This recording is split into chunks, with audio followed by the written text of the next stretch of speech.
Kemudian pelajaran yang ketiga, larangan mendolimi orang lain.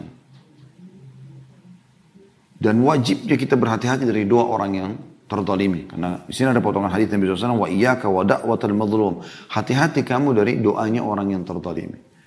Fa innaha tustajab, karena pasti diterima. Jangan pernah zalim. Zalim mengambil hak orang lain yang bukan haknya, atau tidak memberikan hak orang lain. Anda ngambil tanahnya orang, ahli waris, Anda apalah mengambil, mencuri, menipu. Atau memang Anda punya pegawai, Anda nggak kasih haknya, dia sudah bekerja. Pembantu rumah tangga, supir. Ini semua kezaliman. Nggak boleh.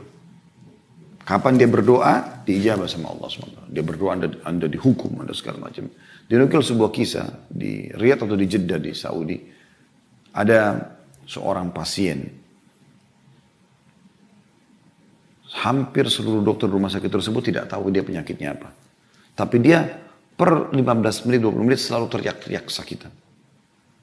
Sampai dokter udah nggak tahu harus buat apa. Sudah dibiarkan, karena nanti dia dalam hitungan beberapa saat setelah itu dia akan diam sendiri, hilang sakitnya. Tapi muncul lagi.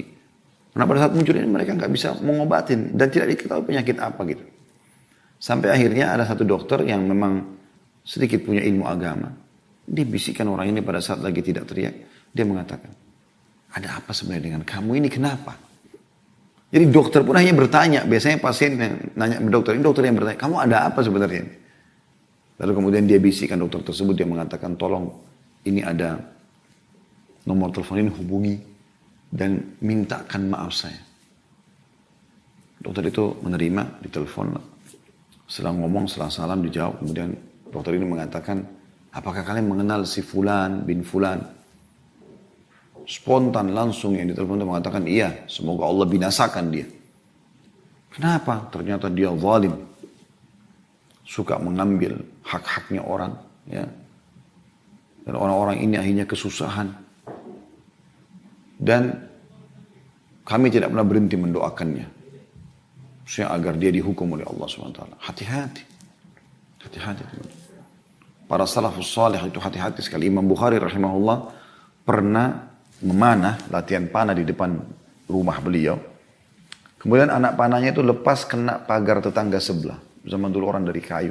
Tercuil sedikit. Beliau sudah janjian sama teman-temannya mau berburu gitu kan. Dia sampaikan kepada pembantu di rumah. Sampaikan ke teman-teman saya kalau ini saya batal, hari ini tidak ikut berburu. Dan tolong kamu langsung ke tetangga saya.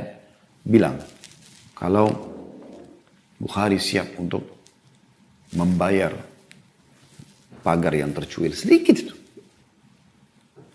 Maka kata tetangganya pada saat sampai berita mengatakan, saya maafkan, jangankan pagar saya tercuil, rumah saya pun saya siap kasih kepada Imam Bukhari.